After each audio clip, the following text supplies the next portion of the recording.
तो जो Euler's number होता है ई, उसकी पावर में अगर हम एक्स लगाएं और फिर उसका डिफरेंशिएशन करें तो वो वापस ही ई की पावर एक्स आता है। इसका मतलब क्या है, ई की पावर एक्स का डिफरेंशिएशन ई की पावर एक्स ही होता है।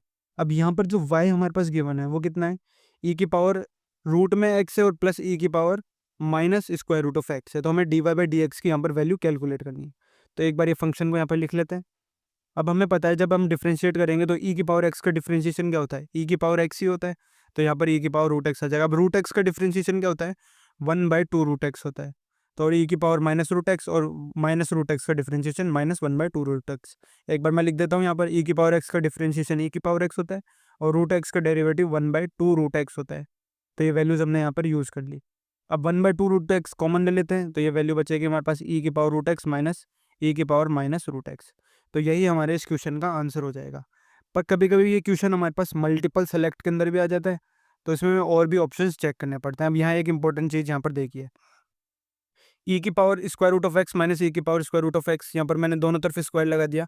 पर राइट हैंड साइड में देखो, मुझे यहाँ पर क्या करना पड़ेगा, -4 करना पड़ेगा इन दोनों को बराबर लगाने के लिए। तो इस चीज़ को आप यहाँ पर याद भी रख सकते हैं और बाकी इसे आप इजीली प्रूव भी कर सकते हैं होल स्क्वायर ये दोनों के ओपन करके। अब यहाँ देखो ये वाली इक्वेशन आ गई हमारे पास। अब इसमें स्क्वायर रूट में जो टर्म बन रही है वाई ही है हमारे पास, तो यहाँ वाई स्क्वायर पुट कर देंगे। तो फर्स्ट और सेकंड इक्वेशन से अगर आप कंपेयर करेंगे तो सेकंड इक्वेशन की वैल्यू को जब आप फर्स्ट इक्वेशन में पुट करेंगे तो जो d y by d x की एक और वैल्यू हमारे पास क्या आ सकती है, 1/2 रूट एक्स स्क्वायर रूट में वाई स्क्वायर -4। तो ये भी इसका एक आंसर हो सकता है अगर ये इक्वेशन मल्टीपल सेलेक्ट के अंदर आता है। तो कई कई बार क्वेश्चन आते हैं हमारे पास मल्टीपल सेलेक्ट जिसमें एक से ज़्यादा ऑप्शन करेक्ट हों। तो सपोज उसमें दो ऑप्शन है, ए और सी पर ये अलग अलग ऑप्शंस पे आ रहे हैं, तो आपको दोनों ऑप्शंस यहाँ पे टिक करने पड़ेंगे।